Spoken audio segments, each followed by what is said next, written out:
Welcome to new TV Telugu. ఇప్పుడు AP top 10 చూద్దాం. గుత్తిలోని వైఎస్ఆర్ విగ్రహం వద్ద వైసీపీ 15వ ఆవిర్భావ దినోత్సవ వేడుకలు పార్టీ శ్రేణులు ఘనంగా నిర్వహించారు. పట్టణ మండల కన్వీనర్లు మధుసూదన్ రెడ్డి, గంగరాజు ఆధ్వర్యంలో నాయకులు, కార్యకర్తలు ఆవిర్భావ దినోత్సవాన్ని నిర్వహించారు. కేక్ కట్ చేశారు. పార్టీ జెండాను ఆవిష్కరించారు. జై జగన్ జై జగన్ అంటూ నినాదాలు చేశారు. మాజీ జెడ్పీటీసీ ప్రవీణ్, మాజీ పట్టణ కన్వీనర్ పీరా తదితరులు పాల్గొన్నారు. పల్మనేరులో ఓ ప్రైవేట్ కాలేజ్ స్టూడెంట్స్ మధ్య గొడవ జరిగింది. మదనపల్లి రోడ్డులో మళ్లీ గొడవ పడడంతో ఆపడానికి వెళ్లిన పోలీసులపై పలువురు తిరగబడడంతో ముగ్గురు సీఐలు రంగంలోకి దిగారు. గొడవ పడిన వారి కోసం పల్మనేరు పోలీసులు ప్రతి ఇల్లు సోదా చేశారు. ఒకరిని అదుపులోకి తీసుకుని మిగిలిన వారి కోసం ఆరా తీస్తున్నారు. గొడవ గల కారణాలను ఏంటా అని ఆరా తీస్తున్నారు. మరిన్ని వివరాలు తెలియాల్సి ఉంది.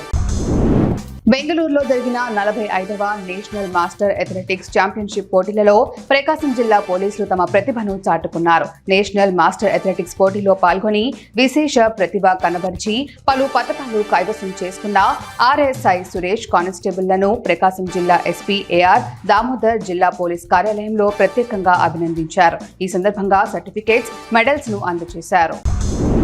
పులివెందుల పట్టణంలోని వైఎస్ జగన్ క్యాంపు కార్యాలయంలో వైసీపీ ఆవిర్భావ దినోత్సవం ఘనంగా నిర్వహించారు. పులివెందుల మున్సిపల్ ఇన్ఛార్జ్ మనోహర్ రెడ్డి, వైసీపీ రాష్ట్ర ప్రధాన కార్యదర్శి సతీష్ కుమార్ రెడ్డి జెండా ఆవిష్కరించారు. అనంతరం కేక్ కట్ చేసి కార్యకర్తలకు పంచిపెట్టారు. ఈ కార్యక్రమంలో municipal chairman Varaprasad, vice chairman YS Manohar Reddy తదితరులు పాల్గొన్నారు.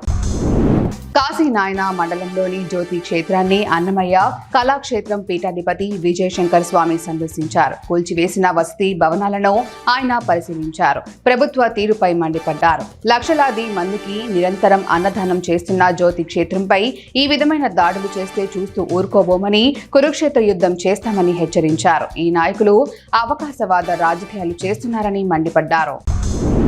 అనపర్తి మండలం పోలమూరులో మండపేటకు చెందిన చదరంగం క్రీడాకారునికి సబ్బెల్లా సురేష్ రెడ్డి మెమోరియల్ ట్రస్ట్ ఆధ్వర్యంలో ఆర్థిక సహాయం అందజేశారు. ట్రస్ట్ ఆధ్వర్యంలో ఏర్పాటు చేసిన 28,000 రూపాయల విలువగల చెక్కును క్రీడాకారునికి అందజేశారు. ఈ కార్యక్రమంలో సత్తి సూరారెడ్డి, సత్తి వెంకటరెడ్డి, సబ్బెల్లా కృష్ణారెడ్డి తదితరులు పాల్గొన్నారు.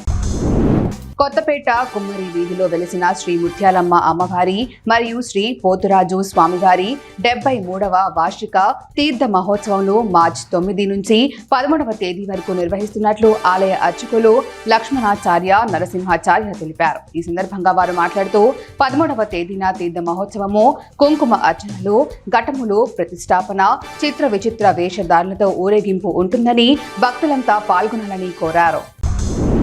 ఎన్టీఆర్ జిల్లా విజయవాడ స్థానిక ముస్తాబాద్ దగ్గర ఉన్న రిలయన్స్ కంపెనీలో పనిచేసే వర్కర్స్ కు జీతాలు చెల్లించకపోవడంతో కంపెనీ ముందు తమ నిరసన వ్యక్తం చేశారు. కొంతమంది తమకు రావాల్సిన జీతం ఇవ్వకుంటే విధుల నుంచి తొలగించడంతో ఆందోళన బాటపట్టారు. కష్టపడి పనిచేసిన జీతం ఇవ్వమని అడిగితే విధుల నుంచి తొలగించామని చెప్పడం ఏమిటని గట్టిగా ప్రశ్నించారు. మచిలీపట్నంలోని వైసీపీ జిల్లా ఆఫీస్ వద్ద పోలీస్ బందోబస్తు కొనసాగుతోంది. స్టేటస్ కో ఉన్న కార్యాలయంలో పార్టీ ఆవిర్భావ దినోత్సవ వేడుకలకు పిలుపునివ్వడంతో శాంతి భద్రతల సమస్య తలెత్తకుండా వైసీపీ కార్యాలయం వద్ద నుంచి పోలీస్ బందోబస్తు నిర్వహిస్తున్నారు. వైసీపీ నేతలు ఇక్కడకు వచ్చి పార్టీ జెండాను ఆవిష్కరించే అవకాశం ఉంది.